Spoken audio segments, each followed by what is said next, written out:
네. 네, 안녕하세요. 4차 산업혁명위원회 맡고 있는 장병규입니다.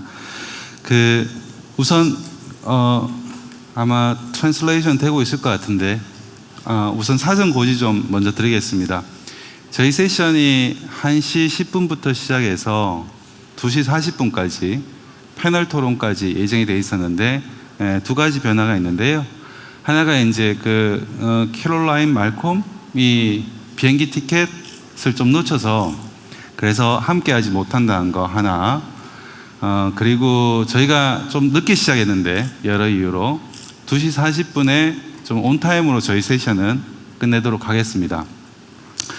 그렇게 되기 위해서 좀 패널 토론이 아마 없을 수도 있고 굉장히 짧을 수도 있다라는 것은 좀 먼저 양해를 갖다 좀 부탁드립니다. 저는 개인적으로는 이 세션 끝나고 2시 40분부터 아마 기자님들과 Q&A 하는 세션은 따로 가질 건데요. 거기에서 또 이야기 많이 나오고 관련된 내용은 기사화돼서 또 공유될 거니까 그 부분은 또 참고해 주시면 좋을 것 같습니다. 네, 우선 오늘 제가 말씀드릴 내용은 한국의 대통령 직속 4차 산업혁명위원회에서 10월 하순, 다음 달 하순이죠. 한 1개월 내에 저희가 발표할 내용 중에 블록체인 관련된 내용이 있는데요. 그런 내용 중심으로 좀 설명드리기 위해서 오늘 이 자리에 섰습니다. 먼저 말씀드리고 싶은 거는 4차 산업혁명위원회는 대통령 직속이긴 한데 기본적 성격 자체가 자문입니다. 어드바이저에 가깝고요. 그래서 행정적인 구속력이나 집행 권한은 아니지만 그래도 대통령 직속위원회에서 합의안을 만들어서 자문해서 제안하는 것 자체는 시장에 영향이 있다라고 생각을 하고 그래서 신중하게 지금까지 일을 해왔다라는 말씀 우선 좀 드리고 싶습니다. 자, 길지는 않은데요. 블록체인이 글로벌 최대 이슈로 부상한다는 건 여기 계신 많은 분들한테 굳이 제가 설명을 할 필요는 없는 것 같으니까요. 관련된 내용은 그냥 스킵하도록 하겠습니다. 한국 상황도 아마 굉장히 많은 분들이 우려를 갖다 하셨듯이 광풍이 휩쓸고 이제 지나갔죠. 어떻게 보면은 정상적인 투자라고 주장하는 분도 계셨지만 굉장히 많은 분들이 좀 비이성적이다, 비합리적이다, 투기에 가깝다 라는 이야기를 많이 했고 실제로 관련된 시기 중에는 다단계라든가 아니면 여러 가지 사회적 이슈들이 많았던 건 사실입니다. 그런 관점에서 어떻게 보면은 제도가 과학기술의 발전 속도를 따라가지 못했고 그렇기 때문에 조금 더 보수적으로 투기 내지는 광풍을 잠재울 수밖에 없었습니다. 그래서 지난 어떻게 보면 2년, 3년간은 한국에 있어서는 블록체인, 특히 가상화폐 같은 것들의 어떻게 보면은 암흑기라고 표현할 정도로 조금 보수적으로 정책을 운영할 수밖에 없었다라는 생각을 가지고 있습니다. 어떻게 보면 그래서 블록체인을 기술로만 다루는 그런 정책을 펼 수밖에 없었던 것이 지난 2년에 대한 한국 상황이라고 말씀드릴 수 있을 것 같습니다. 근데 최근에는 이런 어떤 기조에 있어서 변화의 바람이 조금씩 시작되고 있다라는 이야기는 좀 드릴 수 있을 것 같습니다. 최근에 블록체인 특구, 정확하게는 규제 샌드박스 법에 의한 규제 샌드박스 지역이 아마 중소기업 벤처부 소속인 것 같은데요. 그런 내용으로 저희가 발표를 갖다 시작을 했죠. 그래서 물론 블록체인과 가상화폐라는 것이 전 지구적으로 돌아다니고 있는 것이 현실인데 과연 블록체인 및 가상화폐와 관련된 것을 특정한 지역으로 한정한 것이 맞느냐라는 굉장히 큰 반론 내지는 불만 이런 것들이 충분히 있을 수 있다고 생각을 합니다. 당연히 그런 점은 해당하는 샌드박스를 갖다 추진할 때 굉장히 많이 이야기가 나왔던 것으로 저는 이해하고 있습니다.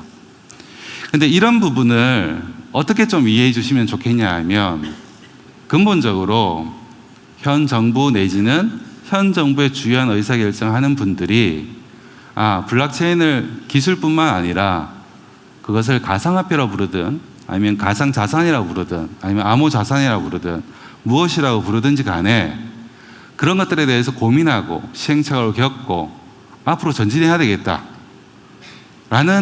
인식을 명확하게 인식하기 시작했다라는 관점으로 생각해 주시면 좋을 것 같습니다. 세상을 빨리 바꾸고 싶어 하고, 그리고 세상이 바뀔 수 있다고 믿는 굉장히 많은 분들에게는 어떻게 보면 좀 이 정도밖에 속도가 안 나느냐라는 답답함을 호소할 수도 있다고 생각합니다.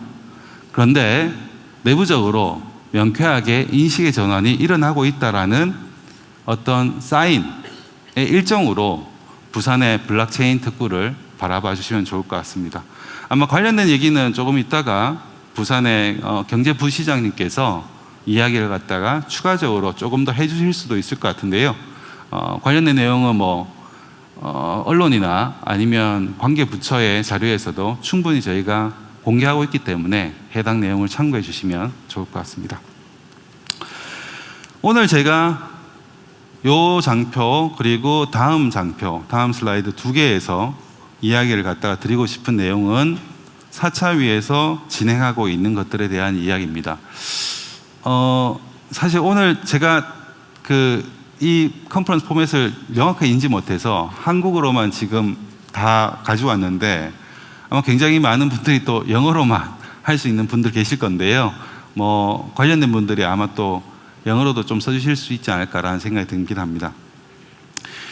4차 산업혁명위원회에 2기가 출범했을 때 저희가 2기가 올해 2019년 한 해 운영이 되는 것이었고, 2기가 출범할 때 2기 위원장으로서 제가 이야기했던 굉장히 중요한 역할과 책임, 그리고 저희의 업무 중에 하나로 민간이 중심이 돼서, 즉 정부의 합의가 일어난 안은 아니지만 민간이 중심이 돼서 정부가 이렇게 바뀌어가야 된다라는 것을 권고안을 만들기로 했습니다. 관련한 작업을 봄부터 시작해서 지금까지 거의 수개월 동안 진행을 했고, 저희가 여러 가지 흐름들을 가지고 있지만 내부적으로는 12개 정도의 부분별 권고 방향을 가지고 있습니다. 이 내용은 공식적으로 언론에 보도된 바는 일단 없고요. 관련해서 아마 내용들은 10월 하순 정도에, 저희가 공식적인 프로세스를 타고 있기 때문에 10월 하순 정도에 전체가 공개될 예정으로 있습니다. 그 중에 오늘 이야기를 드리고 싶은 것은 해당하는 블록체인 그리고 암호자산, 그걸 가상자산이라고 불러도 좋은데 해당하는 영역에 대해서 아주 상세한 내용들을 이야기 드릴 수는 없지만 중요한 방향이 이렇다라는 것은 오늘 이야기를 드릴 수 있을 것 같습니다. 우선 권고안 전체를 살펴보면 권고안 전체는 그렇습니다. 저희는 블록체인만 다루는 것이 아니고 4차 산업혁명이라고 하는 글로벌한 큰 변화의 흐름이라는 것을 과학기술적으로, 사회대조적으로, 산업경제적으로 어떻게 받아들일 것이냐라는 것을 고민하는 자문위원회입니다. 그래서 어떻게 보면은 단순 과학기술이나 단순 산업경제나 단순 사회제도 이슈가 아니라 전체를 한꺼번에 본다라고 생각해 주시면 될 것 같고요. 한국에 한해서는 다른 나라와는 좀 다른 상황이 있는 것 같습니다. 한국 국민들이 느끼는 가장 큰 이슈는 양질의 일자리 문제입니다. 국민 눈높이에 맞는 양질의 일자리, 특히 교육을 많이 받은 젊은이들이 요구하는 양질의 일자리라는 것이 많지 않다라는 것이 굉장히 큰 사회적 이슈고, 이것들을 만들려면 과연 어떻게 해야 되느냐라는 것이 권고안의 전체 스토리 라인입니다. 그리고 그 내에 일자리 노동 같은 변화, 교육의 변화, 그리고 사회보장과 같은 변화, 즉 사회제도의 변화가 근본적으로 동반이 돼야 되고, 진흥화 혁신 기술의 기반도 만들어져야 되며 산업별 맞춤 전략도 필요하다라는 라는 것이 전체 스토리라인으로 생각하시면 됩니다. 그 중에 지능화 혁신 기반이라고 하는 것 중에 블록체인이 AI 데이터, 사이버 보안, 스타트업 생태계 같은 내용들과 함께 자리 잡고 있다라고 생각하시면 됩니다. 중요한 부분에 블록체인과 암호자산, 가상자산이 일단 들어갔다라는 것을 일단 첫 번째 여기 계신 많은 분들이 인식해 주시면 좋을 것 같습니다. 앞에 부산에 있는 규제 샌드박스, 규제 특구라는 관점에서는 현 정부가 블록체인을 기술만이 아니라 사회 제도에 긍정적으로 편입시키는 것에 대해서 인식을 하기 시작했다라는 사인으로 읽어주시면 좋겠다라는 이야기를 말씀드리고 싶고, 4차위가 하는 권고안에서는 블록체인을 중요한 혁신 기반으로 자리 잡았다라는 것을 받아주시면 좋을 것 같습니다. 해당 내용에 대해서 아주 자세한 내용들을 다 얘기 드릴 수는 없지만, 그리고 권고안이라는 것은 말 그대로 대정부에 권고하는 것이지 세부적인 정책을 설계하는 과정은 아닙니다. 세부적인 정책은 해당 부처에서 여러 가지 의견을 수렴하고 고민을 해서 관련된 내용을 제대로 그것이 법이 되든 아니면 시행령이 되든 이런 형태로 풀어내는 것이 필요하다고 생각하고요. 권고안은 민간이 중심이 돼서 이런 방향으로 가야만 한다라는 것을 정부에게 권고하는 중요한 방향성을 담은 문서다라고 생각해 주시면 될 것 같습니다. 3가지 정도 중요한 방향을 담고 있다, 이렇게 보시면 될 것 같고요. 마지막 3번째, 블록체인 관련 전문 인력, 전문 기업을 육성해야 된다라는 것은 늘 나오는 얘기고, 지금 향후 이전 2년 전, 3년 전에도 해왔기 때문에 관련된 내용이 큰 권고의 요소라고 생각하지는 않습니다. 핵심은 첫 번째, 두 번째에 있다고 생각을 하고요. 첫 번째는 암호자산을 결국에 제도권 편입해야 된다라는 것이 권고안의 굉장히 중요한 내용이다 보시면 될 것 같습니다. 최근에 아시는 분, 관련된 제도를 관련된 제도를 꾸준히 챙겨 보시는 분들께서는 이해하시겠지만, 올해 6월이죠. FATF Financial Action Task Force라는 곳에 금융위 산하의 금융정보분석원이 중심이 돼서 저희도 참여를 했고요. 참고로 FATF에 저희도 회원국입니다. 한국도 회원국이고, 해당하는 곳에서 작업하고 있는 것은 자금 세탁 방지 규제에 대한 내용입니다.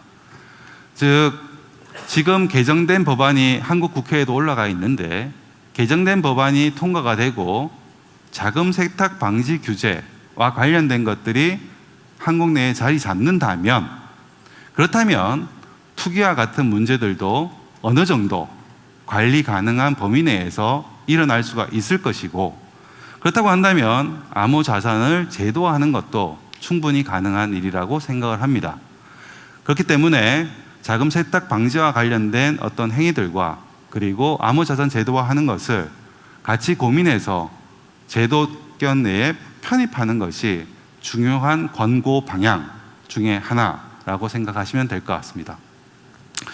두 번째는 규제 샌드박스 관련해서 블록체인 및 그걸 암호자산, 암호화폐라고도 해도 좋습니다. 내지는 가상자산이라고 해도 좋고요. 관련된 것을 활용하는 비즈니스 모델들도 조금 적극적으로 허용해야 된다라는 것이 두 번째 권고안 방향이 될 것 같습니다. 물론 많은 분들이 예측은 어느 정도 했고, 그리고 정확하게 얘기할 수 없지만, 규제 샌드박스의 사업 모델을 신청한다고 모든 것을 허용해 주는 상황은 아닙니다. 저는 몇 개월 전 규제 샌드박스 관련된 법안이 통과될 때 규제 샌드박스에 신청하는 사업 모델들은 가급적이면 무조건 허용해라 라는 주장을 한 바가 있습니다. 그 자체가 이미 실험이기 때문에, 실험이라고 하는 것은 무엇이든 허용돼야 된다는 관점에 좀 더 속한 거죠. 그런데 특히 암호화폐, 암호자산을 활용한 비즈니스 모델들에 있어서는 보수적인 관점에서 허용을 해왔던 것이 사실입니다.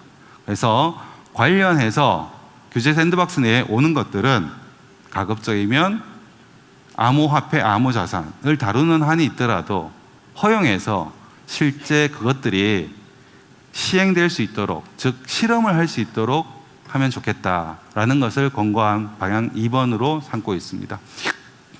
첫 번째와 두 번째 권고 방향을 다시 한번 말씀드리면, 암호 자산을 제도권으로 편입해야 된다는 큰 방향성. 하지만 과학기술의 발전은 빠르고 관련된 글로벌 흐름은 빠르기 때문에 제도권 편입하기 전에 규제 샌드박스 내에서 다양한 시행착오가 빠르게 일어날수록 해야만 된다는 것, 이 두 가지가 권고안의 가장 큰 방향이 될 것이라고 생각합니다.